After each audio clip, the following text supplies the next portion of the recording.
O Estrelando está começando. Hoje no bloco Astros e Estrelas, o meu entrevistado é Henrique Widerspan. Ele vai falar sobre duração da vida através do mapa astrológico. Logo depois, Céu Aberto e Dicas do Estrelando. Não saiam daí.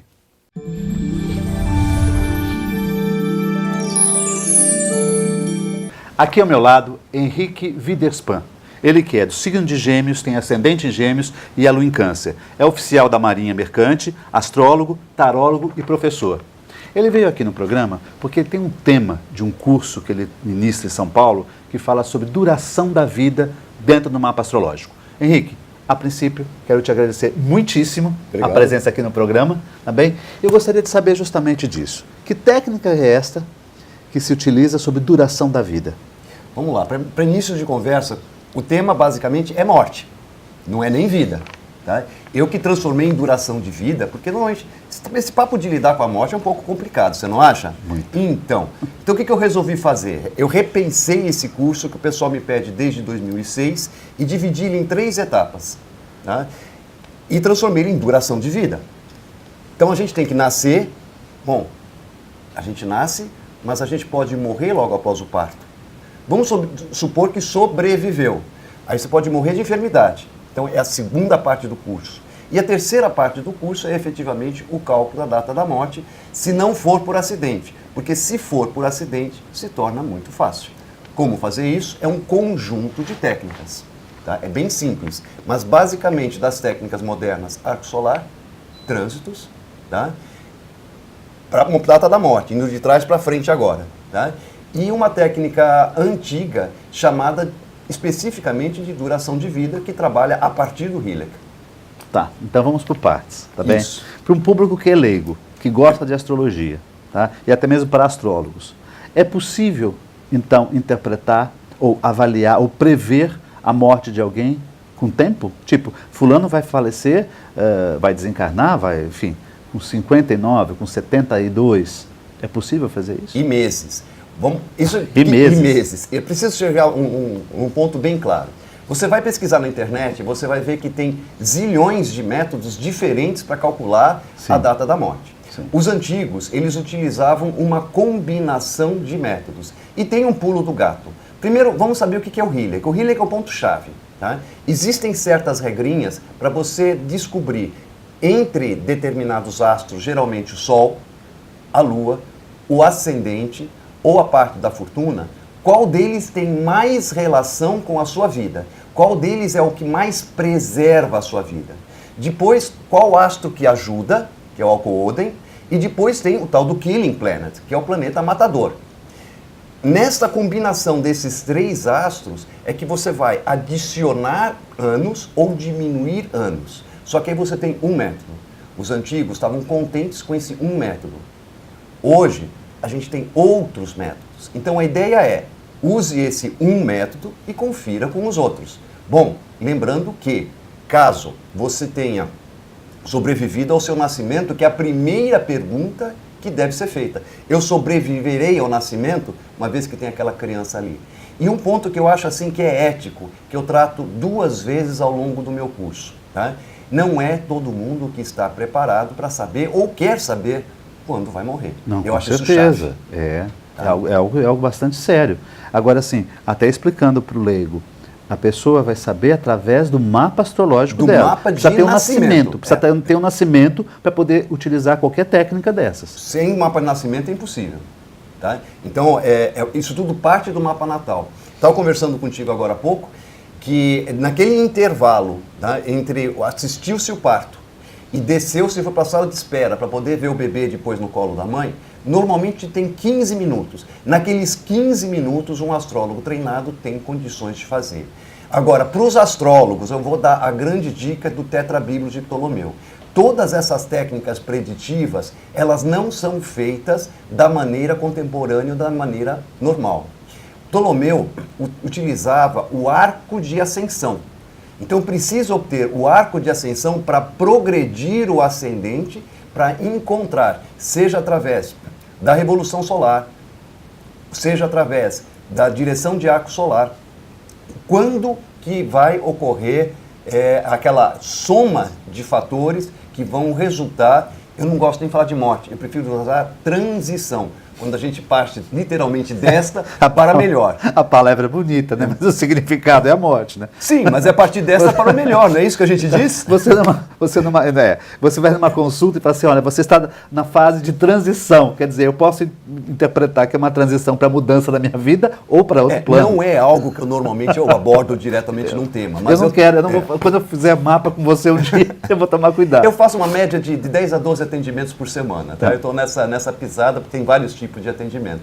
Mas se for para ver quantos atendimentos no ano me pedem exatamente isso, é uma base de 6, 7, 8, não chega a 10 no ano, é muito raro. Por quê? Porque as pessoas não conhecem o método, ou porque você não divulga, ou porque elas não querem saber? Não, as que querem saber é diferente, são as pessoas que pedem para. Tá? São aquelas que querem programar de repente um testamento, ou que estão enfrentando uma doença grave, e às vezes ou querem uma expectativa, ou querem exatamente uma situação real, né? Onde eu espontaneamente abordei essa questão, assim, espontaneamente, porque estava muito evidente, foram 3 casos, né? Um caso de morte realmente ia ser por causa de um ataque no coração, a pessoa morreu 2 dias depois, a margem de erro foi de 2 dias naquele caso. A outra foi um câncer que se estica um pouquinho mais, tá? Eu errei ali por questão de 1 semana aproximadamente, mas a margem de erro, se tomadas todas essas precauções de combinar os métodos, de conferir um cálculo pelo outro, não bateu, vamos refazer, né? A margem de erro costuma ser pequena. Na internet tem gente que está dizendo que consegue com 3 dias de margem. Vou dizer, é possível. A única coisa é nunca se fie num único método. Entendi. Você utiliza diversos métodos, então, para chegar. 3 métodos sempre combinando. 3 métodos. 3 métodos. Tá? Então eu uso o método antigo, né? Que é como é que se diz que é esse do Hilek. O Hilek, o que é? O Hilek é um ponto básico para quem trabalha com astrologia de saúde. Tá? Ele normalmente pode ser o Sol, tá? Ele tem um conjunto de regras. Ele pode ser o Sol, a Lua, o ascendente, a parte da fortuna. Em última hipótese, existe a tal da Sun, que não existe na astrologia contemporânea, que é se exige antes do nascimento. Mas a pessoa na astrologia contemporânea conhece como ou a lua nova, tá? Ou a lua cheia que ocorreu logo antes do nascimento. Aqui é um ponto sensível que está diretamente relacionado à saúde, e caso o Sol, a Lua, o ascendente ou a parte da fortuna não puderem ser este ponto elegíaco, o ponto que preserva a saúde, que faz a pessoa melhorar de qualquer enfermidade, né, elege-se a Sun. E a partir dele tem um astro que ajuda, que aqui geralmente é Júpiter, né, que ele é considerado o grande benéfico, embora eu brinque que ele é um Midas, e ele toca, tudo que ele toca vira ouro, inclusive o prato de comida que você come, né? Verdade. E depois ela tem um astro que prejudica, que é o astro que tira, que geralmente é Marte. Mas em certos casos, ao próprio Júpiter, ele pode se transformar no killing planet, no planeta matador, no caso principalmente numa doença como o câncer, a leucemia. Então essas doenças que têm esse crescimento exagerado, fora de medida, Júpiter está sempre envolvido. Eu tenho mais perguntas para o segundo bloco, tá bem? Vamos lá. Voltamos já.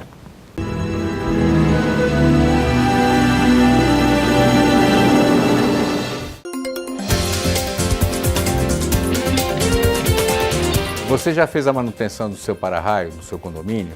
Você sabe que Santos é uma das cidades que mais tem incidência de raios.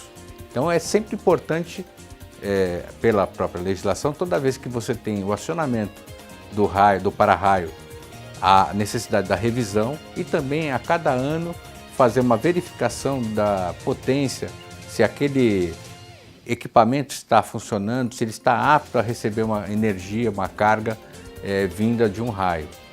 É muito importante isso para você, síndico, porque na verdade, se o raio cair no seu condomínio e nada tiver sido feito ou providenciado, a responsabilidade vai ser só sua. Se prepare.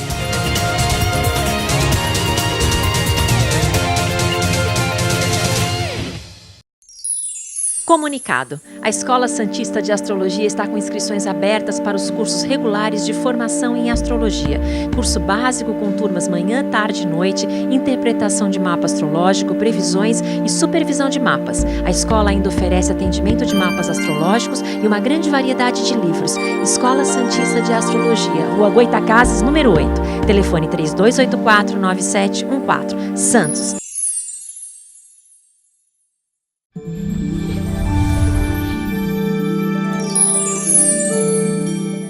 lá, nesta semana é preciso ter um pouco de atenção, uma atenção redobrada, na verdade, em negociações, contratos, a comunicação em geral. Por quê? Tudo tem que ser feito com o máximo de clareza. A tendência é haver mal-entendidos e é melhor então não deixar dúvidas em nada. Já os dois benéficos da astrologia, Júpiter e Vênus, se encontram no signo de Escorpião. Esses dois são indicadores de sorte, oportunidades, crescimento, bons contatos sociais. Favorece também, devido à presença de Vênus, a parte afetiva. A tendência é que as pessoas fiquem mais animadas e as boas influências se relacionam principalmente com os signos do elemento água, Câncer, Escorpião e Peixes. É momento de aproveitar, sair, encontrar pessoas e também procurar melhorar ganhos. Contatos com pessoas influentes estão também muito propícios. Já os signos de Touro, Leão e Aquário tendem a incorrer em excessos. Muito animados, podem gastar além. Sabe aquele estilo sem medo de ser feliz? Pois é, tem que prestar um pouco de atenção para depois, quando chegar a fatura, não terem problemas. Até a próxima semana. Apoio. Euro, materiais para construção e reforma. Praça dos Andradas 110, em Santos. Faz tanto tempo que a gente tem uma amizade especial com você. Beverly, Beverly Hills, Beverly, Beverly Hills.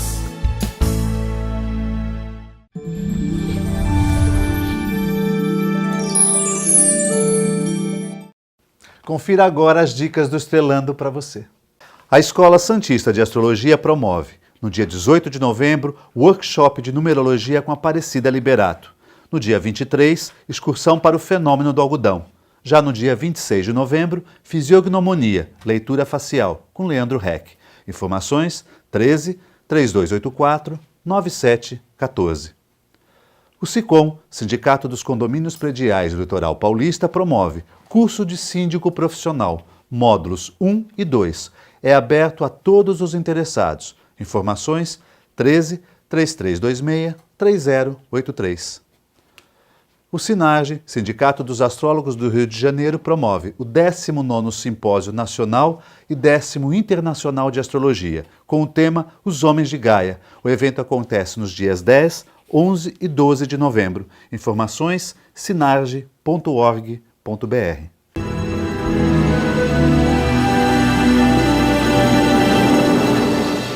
Voltamos ao segundo bloco, meu entrevistado é Henrique Widerspan, tá certo? Isso, perfeito. Então, Widerspan, ele que é do signo de Gêmeos e tem ascendente em Gêmeos, eu deixo ele tranquilo, porque ele fala muito bem. Henrique, deixa eu te perguntar uma coisa, qual é a porcentagem de acerto sobre essa duração de vida? 85%, que eu acho que para a astrologia é uma boa margem. Você percebe que é pergunta de empresário isso, né? Isso, é 85%. Qual é a porcentagem de você acertar isso?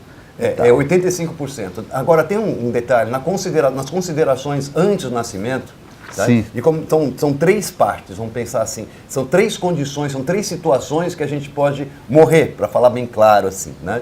A gente pode morrer nos primeiros 14 dias, possibilidade número 1, tá? Então Bonatti, que foi um astrólogo do século XII, ele escreveu um tratadozinho bem simples, chamado Considerações antes do Nascimento. E ele considerou 4 possibilidades de uma criança que acabou de nascer. Eu já vou falar disso em seguida. Aí depois tem as enfermidades, como eu tinha dito, que é um outro momento, e a última, que são essas de obter-se a data da morte. Nesse obter-se a data da morte, a margem de erro de acerto é de 85%. Das enfermidades está na faixa de 80%, baixa um pouquinho, porque muitas vezes quando é uma enfermidade, o mapa vai apontar para a data que aquela enfermidade se instalou, e não necessariamente quando a pessoa expira pela última vez e vem a óbito. Entendi. Tá? Nas considerações do nascimento, a margem de acerto é de 100%. Até hoje, eu tenho aproximadamente uns 120 mapas que eu obtive, que eu pude acompanhar desde 1997, 98 para cá. Tá?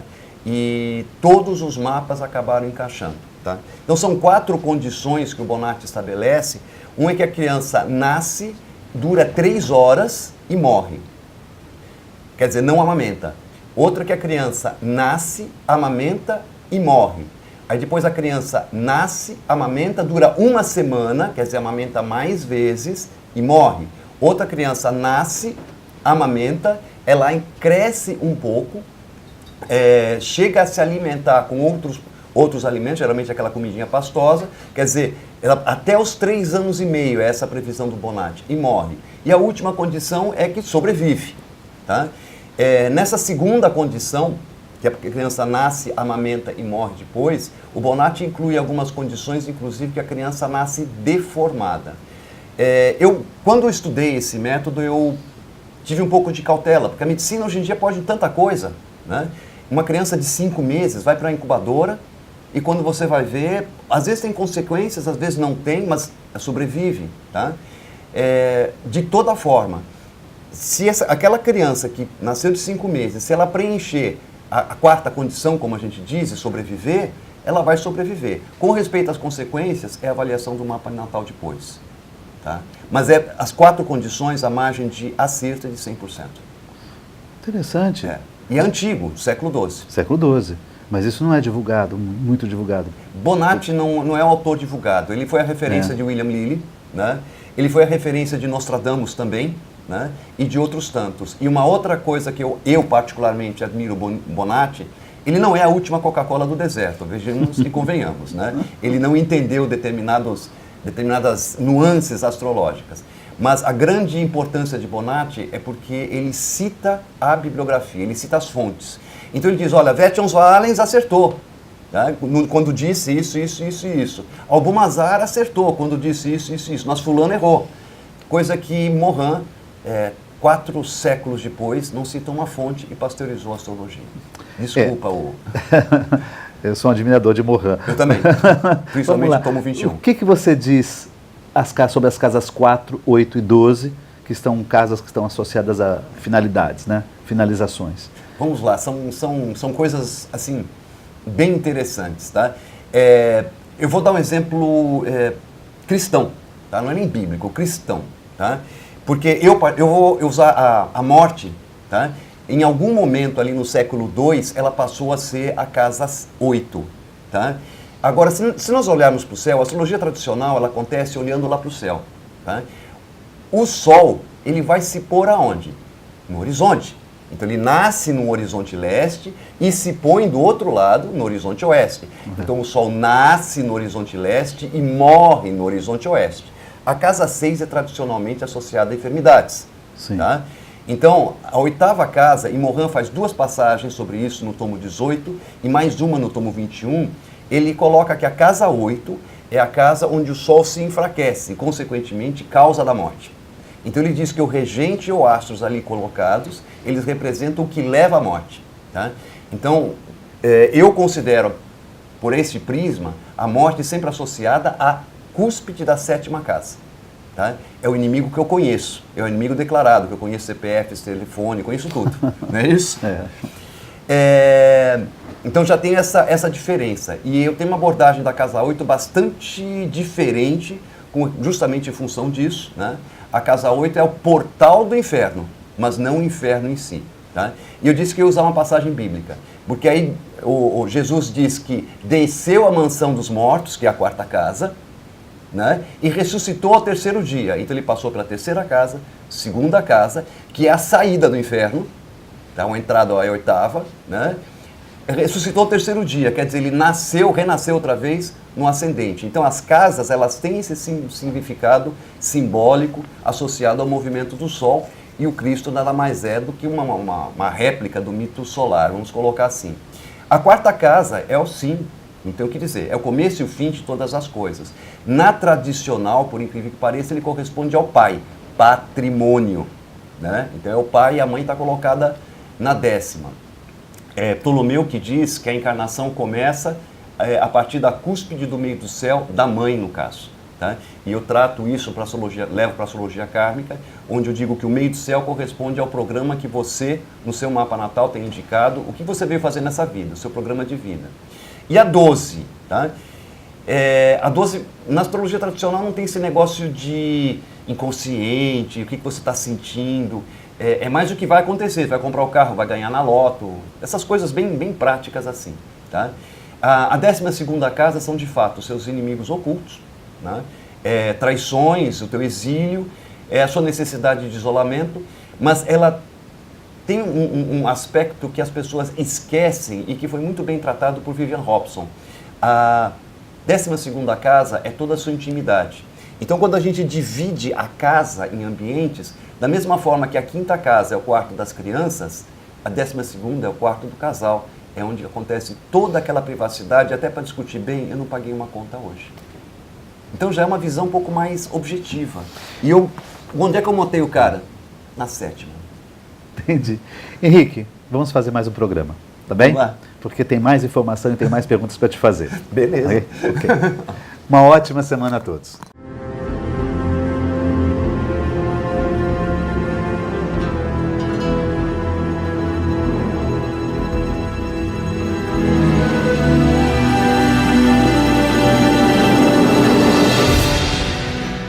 Sicom, a mão amiga no momento certo. Avenida Conselheiro Neves 472, telefone 33263083.